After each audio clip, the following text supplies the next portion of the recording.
Hi, and welcome back to Chuckle Circle, where you'll laugh your gloves on with Lena Edwards and Leo Nicholson. What are we talking about today, Leo? The New York Post. Woo! So, basically, the New York Post is, not a news site.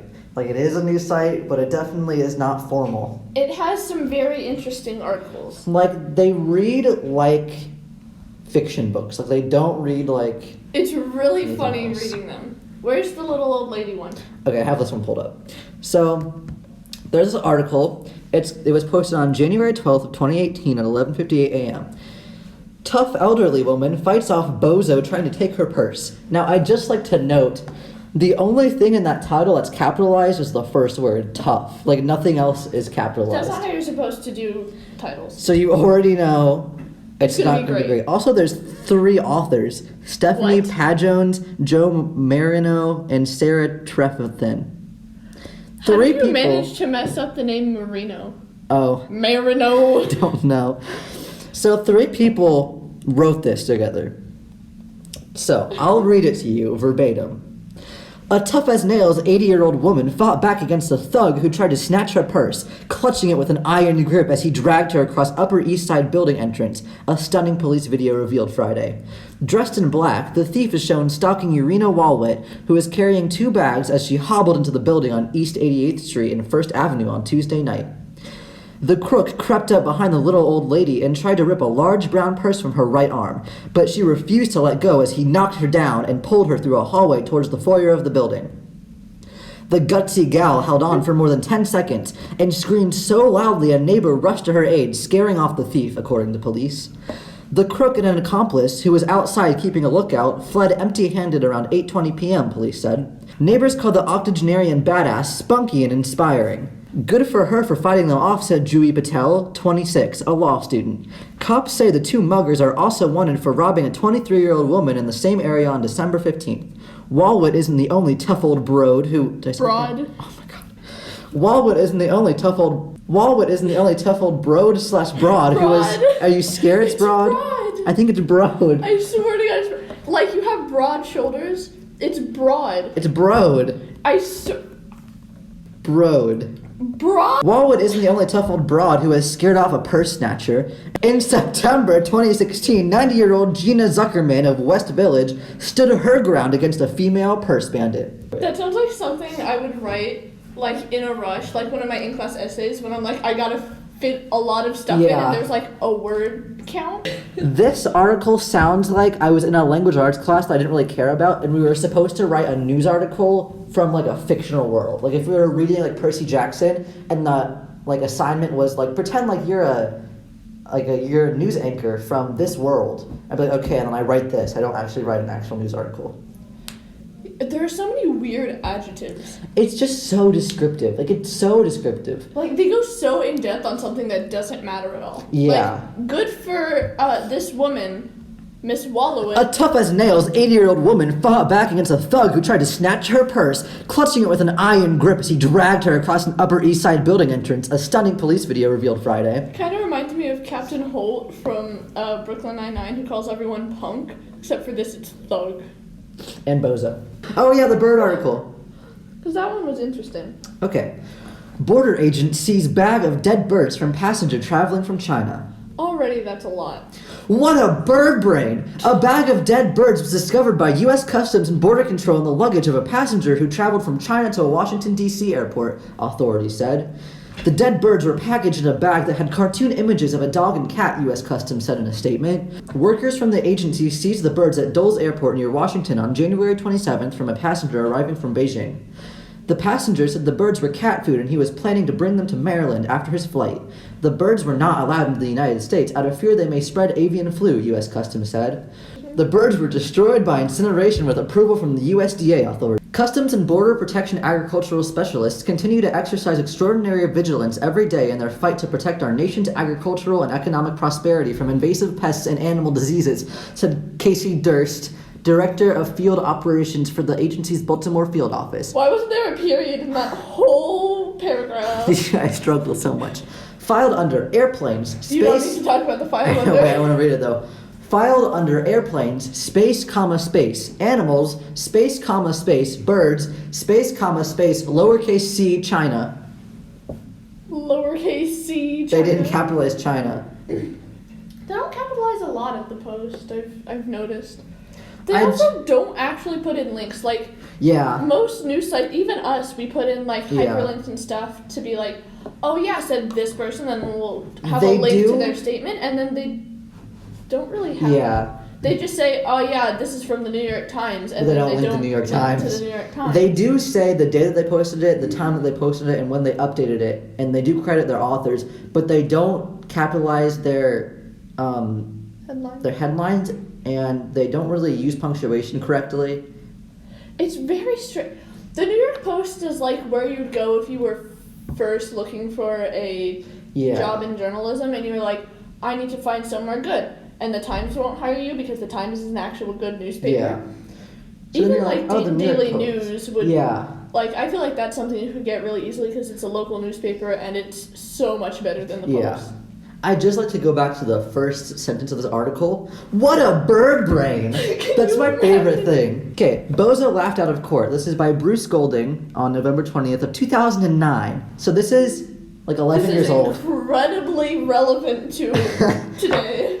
Let's just, okay, we'll read this article to see how, if the New York Post has changed over How they time. improved. I think it kind of depends on your though. Jurors put a frown on the face of Central Park clown. Oh my god, okay. What did I say? Bozo and clown, they're synonyms. Sorry, I had to, okay.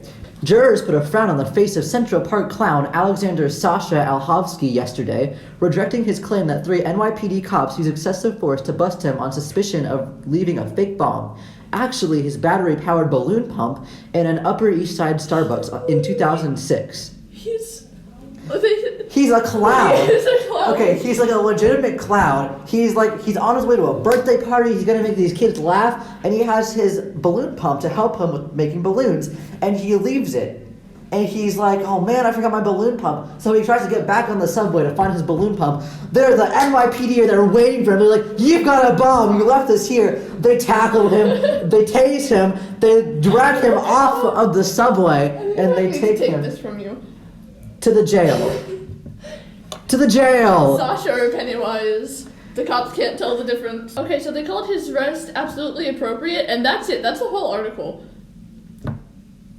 It's 2 sentences.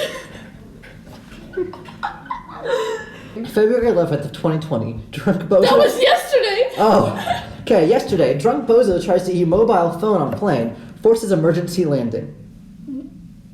I have a lot of questions. This is probably not what they mean by putting a cell phone in airplane mode. A drunk UK passenger is facing jail time after attempting to eat his smartphone mid-flight, prompting the plane to make an emergency landing. The incident occurred in January 2019, but the culprit was only charged with the crime on Monday. It's been over a year. Matthew Flaherty, 44, was on an EasyJet flight. EasyJet. Matthew Flaherty, 44, was on an EasyJet flight from Manchester, England to Iceland when he grabbed a bottle of gin from a bag and began chugging, reports Edinburgh Live. The booze-addled air passenger then started talking with a random woman on the plane, reportedly telling her to F off when she ignored him. He even tussled with a fellow passenger who was trying to retrieve their luggage from an overhead bin. When the crew members tried to intervene, Flaherty turned on them as well saying, I am going to kill you if you do not shut up. Oh my god, imagine just like trying to do your job, being like, sir, we need you to sit down, and he's like, nah, I'm gonna kill you. What? Then, in a bizarre move, the liquor logged lout. Oh my god, okay. They're really getting on there with their alliteration. The poster really likes alliteration. Then, in a bizarre move, the liquor-logged lout started disassembling his own smartphone and gnawing on the pieces so vigorously that the battery fell out. It began smoldering, but a quick-thinking air staffer was able to halt the fire hazard by placing the smoking device in a glass of water.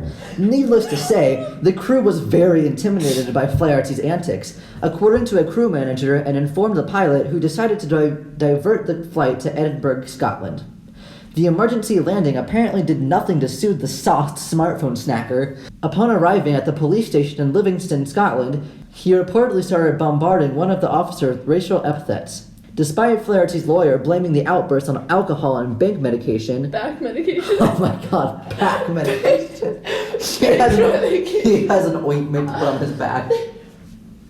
His bank medication? Despite Flaherty.